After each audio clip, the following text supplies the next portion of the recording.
Señor Guaidó, qué gusto verlo a la distancia nuevamente y en esta situación, bueno, creo que todo el mundo democrático ha celebrado la extracción de Nicolás Maduro y de su esposa, que era Sila Flores, que era también pues un personaje tan oscuro, ¿no? En la política de su país. Le doy la bienvenida y sí le quiero hacer mi primera pregunta, que tiene que ver con la preocupación, porque quien se ha quedado al mando de Venezuela es Delcy Rodríguez, que es una cómplice de Maduro. ¿Cómo entender esta salida del túnel? Buenos días, señor. Buenos días, gracias por la invitación, saludos a toda tu audiencia y siempre por estar pendiente del rescate de la democracia, de la defensa de los derechos humanos, la libertad de expresión en Venezuela, que ha sido una lucha de años constante y muy sacrificada para millones, incluidos nuestros hermanos de Perú, que han estado siempre reconociendo, pendiente y apoyando con las herramientas que tienen a la causa venezolana. Con respecto a Delcy Rodríguez, lo ha dicho muy bien, es la segunda de Maduro, es la segunda del cartel de los soles, es la que comanda la línea de represión, porque además comanda el SEBIN. No somos ingenuos en esto, y tampoco lo es, por cierto, los Estados Unidos, cuando dicen, no se puede equivocar Delcy Rodríguez, cuando dice que hay una línea de exigencias muy clara y que esto es una transición, que tiene que ser completada cuando liberen a los presos políticos, cuando se respete el orden constitucional, cuando existan libertades plenas en Venezuela. Queda trabajo por hacer para la alternativa democrática que tiene años luchando, resistiendo, reuniendo y buscando alianzas democráticas para precisamente recuperar la democracia. Pero, como decimos cuando luchamos en contra de una dictadura y en nuestra vida corre peligro todos los días, un día a la vez. Hoy celebramos que sea presentado ante la justicia Nicolás Maduro. Lo impensable. En menos de 3 horas se vio claramente la debilidad y la fragilidad de Maduro. Incluso se especula que la misma Delcy lo haya entregado, lo haya traicionado. Exacto, se Porque, especula que ella es la que lo entregó finalmente, ¿no? La que traicionó. mira, pareciera y todo apunta en esa dirección. Es decir, hay ya unas comunicaciones reveladas por el presidente Trump y el secretario de Estado Marco Rubio directamente con Delcy Rodríguez, que le ponen unas exigencias, insisto, muy claras, por lo cual, claro que nos preocupa a todos, claro que no es el escenario ideal, todos queremos ya que se liberen a todos los presos políticos, que se restituya el orden constitucional de inmediato, pero las transiciones, y lo sabemos, lo hemos visto en el Cono Sur, en Argentina, en Chile, en Venezuela en el 58, hace ya mucho más tiempo, tienen niveles de complejidades. Hay una cúpula de la Fuerza Armada que todavía tiene vínculos con el narcotráfico, y esto va a ser un proceso de reinstitucionalización que estamos conscientes que toma trabajo, pero que estamos ya iniciando sin duda alguna una nueva etapa cuando veamos a un Nicolás Maduro vestido, digamos, de naranja, enfrentando la justicia luego de todo el daño que le ha hecho no solamente a los venezolanos, sino al continente entero.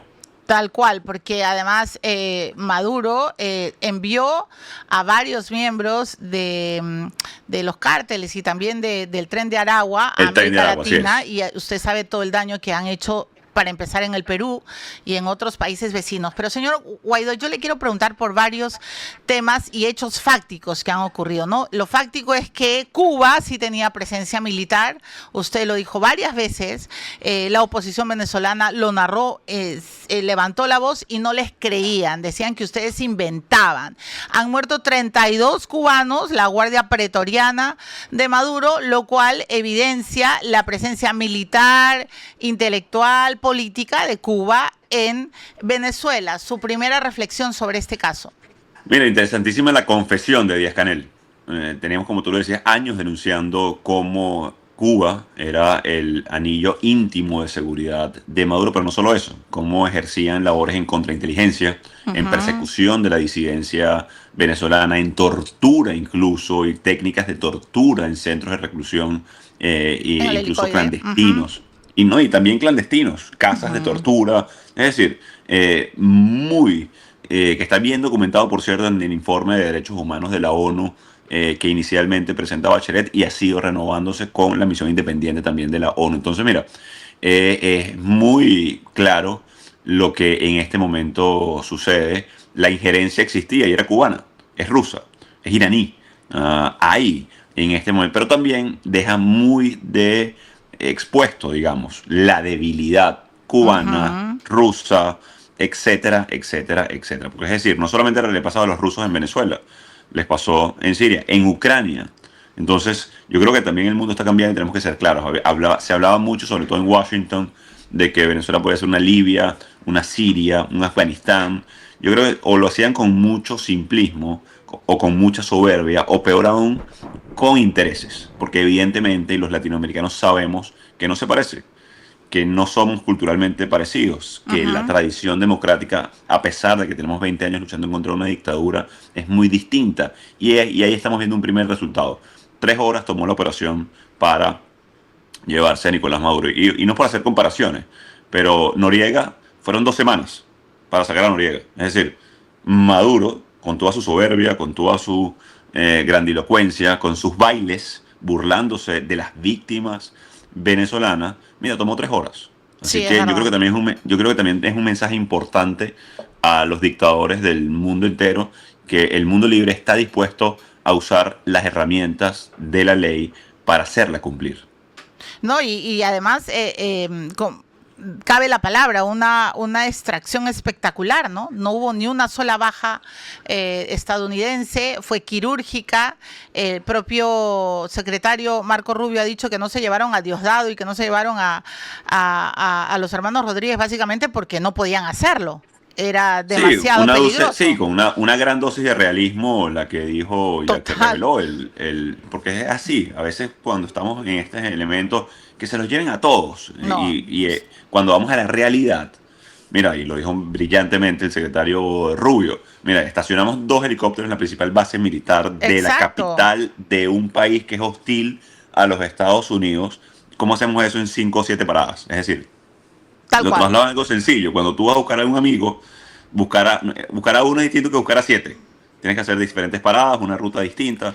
Y Entonces, mira, yo más creo que cuando esa... de manera grandilocuente, como usted ha dicho, señor Guaidó, Maduro, el tirano, anuncia que vengan por él, cobardes, que acá los matamos, ¿no? Eso, para empezar. Mira, llama la atención y también llama la atención, y esto lo digo hasta con tristeza, porque al final del día la Fuerza Armada Nacional o la Fuerza Armada venezolana es de los venezolanos, no es de Padrino No, López, no es de de los que hoy Diosdado. lamentablemente, no es de Diosdado, es de los venezolanos. Mira, da tristeza que se llevaran el jefe de Padrino López en 3 horas y Padrino López no tenga ni un rasguño. O sea, ¿qué esperarías tú de tu jefe de seguridad? ¿Qué Que te esperarías tú? defienda. Totalmente. Y también atención con esto porque ahí hay un mensaje de la cúpula de la Fuerza Armada. Es decir, no tiene sentido para la Fuerza Armada venezolana que en 3 horas le hayan llevado a su jefe. Hago la comparación por eso con Noriega, por cierto. Pero, Tomó 2 semanas. Entonces, ahí se ve una fragilidad también de Maduro y de esa cúpula que sabe, y por eso decía al principio, Delcy debe cumplirle a lo que prometió a los Estados Unidos, y por eso digo que esto es una transición compleja, sí, que no es la preferida, evidentemente, porque hay un presidente electo que se llama Edmundo González Urrutia, pero es una transición sin duda. Pero a eso quería llegar. Edmundo González fue presidente electo, el tremendo fraude de Maduro lo mantuvo en Miraflores, ¿no es cierto? Pero ¿qué va a pasar? Usted pide que se revalide esta elección, se habla de que Delcy tendría que volver a convocar a unas elecciones generales, usted volvería a ser candidato. ¿Cuál es el escenario, el futuro presidencial en Venezuela? Yo creo que lo primero es que Edmundo González Urrutia es el presidente electo de Venezuela. Lo segundo es que estamos en una situación de facto. Es decir, se acaban de llevar detenido mediante una extracción brillante que celebramos los venezolanos para enfrentar a la justicia a Nicolás Maduro, que de facto queda la segunda del cartel de los soles en este momento de una transición, insisto, muy compleja, que hay que liberar a los presos políticos, que hay que restablecer el Estado y el orden constitucional en el sentido del Estado de Derecho, que va a generar confianza en la economía, inversión petrolera. Cuando se habla de petróleo, se habla de la estabilización, se habla de confianza en la seguridad jurídica para que pueda invertir empresas, se habla de la reconstrucción económica. Es decir, hay una serie de tareas muy importantes en Venezuela que estamos conscientes. Ahora, tengo que también decirlo, toca tarea de la alternativa democrática, que ha sido sea, digamos, María Corina Machado, Edmundo González Urrutia, Leopoldo López y tantos que están hoy en Antonio Ledesma, que están en el exilio, que están algunos tras las rejas, Frei Superlano, Rocío San Miguel, Vialle Usted Pilieri, y Juan usted. Pablo Guanipa, y mi persona. Lo que pasa es que, sabes que uno se nombra de último, como dicen en Venezuela, No, pero usted pero ha lo sido importante, un actor político, señor Guaidó, muy importante. Nunca y bajó el tono. te agradezco el comentario, Pero lo importante para nosotros ahora en este punto es regresar de forma segura. Es decir, la transición no puede ser a control Ajá. remoto. Es un reto y es el primer reto entonces que tenemos. ¿Cuál va a ser el momento del regreso para empezar a reconstruir? Porque hoy todavía existe mucho miedo en Venezuela. Sí, Acaban de detener a una persona que celebró el secuestro, perdón, la extracción de Maduro, o lo digo secuestro porque ellos lo ponen así en las comunicaciones.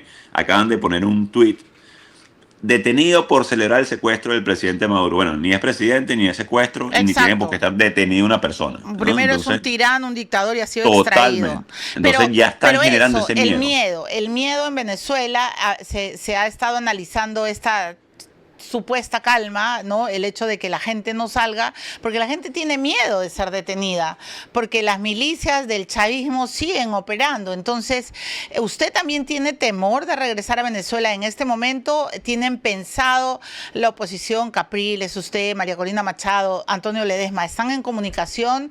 ¿Tienen un plan de retorno? Sí, constantemente. Hay una comunicación constante. Lo importante es el plan de retorno y el plan de reconstrucción, de estabilización del país.